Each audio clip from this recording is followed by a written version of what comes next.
Salve, salve, meus queridos alunos, bem-vindo a mais uma videoaula. Falar um pouco da pop art, né? Esse cara é o elemento surpresa da história da arte, né? Richard Hamilton foi considerado um artista plástico, né? Ele se consagrou na ideia de colagens, né? Ele era capaz de pegar várias revistas, jornais, livros, trabalhar com imagens e fazer com que essas imagens falassem uma com a outra, né? Elas compunham, né, uma obra de arte, um ambiente. E o que é muito interessante, né, como a gente até estudou, aquela obra de arte clássica dele, que era para cutucar os gringos, né, os americanos, aquela obra de arte, o que as famílias têm mais de interessante, e ele consagrou nessa arte. Richard Hamilton, 1922, né, ele foi considerado um crítico também, né? Não era só a ideia de arte, ele pegava, recortava e colava, né? Nossa, era coisa de prezinho, né? Mas o estilo de arte dele era totalmente fora dos padrões, né, que exigia na época. Que época é essa, né? Como eu falei daquela arte, o que essas famílias têm mais de interessante. Apesar dele não ser o pai único, né,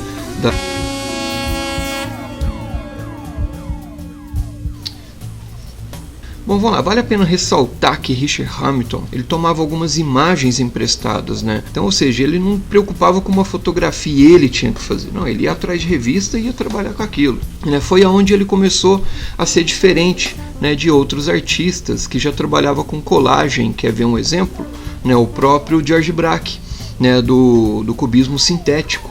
Eu trabalhava com algumas colagens ali, o violão, o bar, a mesa, né? Então ele trabalhava com esses elementos artísticos de uma forma que compunha um cenário mais diferente. Era um cubismo sintético, mas você via os elementos ali, mas ainda era muito abstrato ainda, né?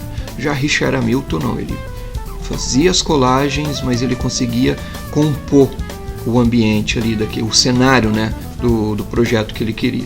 Essa ideia, né, de colagens depois veio a ser, né, uma tradição europeia. O próprio Pablo Picasso depois começou a trabalhar com algumas colagens também. Voltando ali ao Richard Hamilton, as suas obras apresentam vários pontos de conexões, né, com o cotidiano, remetendo à multipublicidade, aquela coisa do consumo, né, a coisa das impressões, a arte impressa, igual a gente viu sobre o filme Grandes Olhos, né, que teve uma hora que o próprio marido da Margaret Kane imprimiu, né, fez uma cópia, imprimiu várias obras dela em gráfica. O pessoal queria comprar mais, né, as obras impressas do que a original, porque a original era muito, muito cara. Em 1968, né, Richard Hamilton aparece como ele mesmo no filme Greetings, de Brian De Palma. Richard Hamilton, além de ser o papa, né, da pop art, foi também um ator. A ideia que a gente tem daquela obra de arte que essas famílias têm mais de interessante, a ideia era que os americanos, né, os estadunidenses, apelassem, né, não gostassem da brincadeira, né, mas pelo contrário, amaram, adoraram a ideia, gostaram, tanto que compraram, né,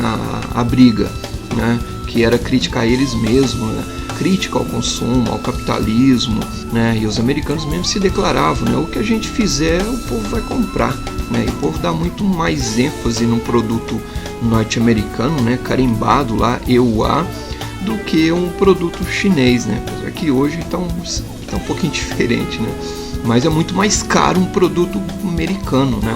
Outros artistas que compraram essa briga, né, o próprio Andy Warhol foi um grande artista, Basquiat também, Roy Lichtenstein, o Kate Haring, esses caras, né, gostou dessa coisa colorida, muito forte, a ideia da pop art para a cultura pop norte-americana.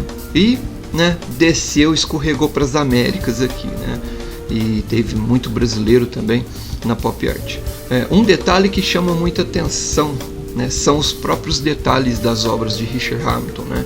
Ele consegue pegar uma foto, por exemplo, nessa obra que as famílias têm mais de interessante, a própria burlesca sentada no sofá, são fotos diferentes e acabou casando, né? E ela com um abajur na cabeça, ou seja, se escondendo, né, da família tradicional. E a outra coisa interessante é que o cara, para essa liberdade dele ali, ele pode fazer o que ele quiser, ele pode curtir a vida, ele tem o direito para ele sair. E a mulher, ela tá com um avental e um aspirador de pó. A mulher tinha que ser submissa, porque era um padrão de família cristã. A mulher tinha que limpar a casa e o lugar dela era na cozinha. Esse era uma crítica dos europeus, dos britânicos, fazendo com os americanos. Mas, bom, a gente finaliza a nossa aula de hoje, ok? Até a próxima, espero que tenha gostado. Fica em casa.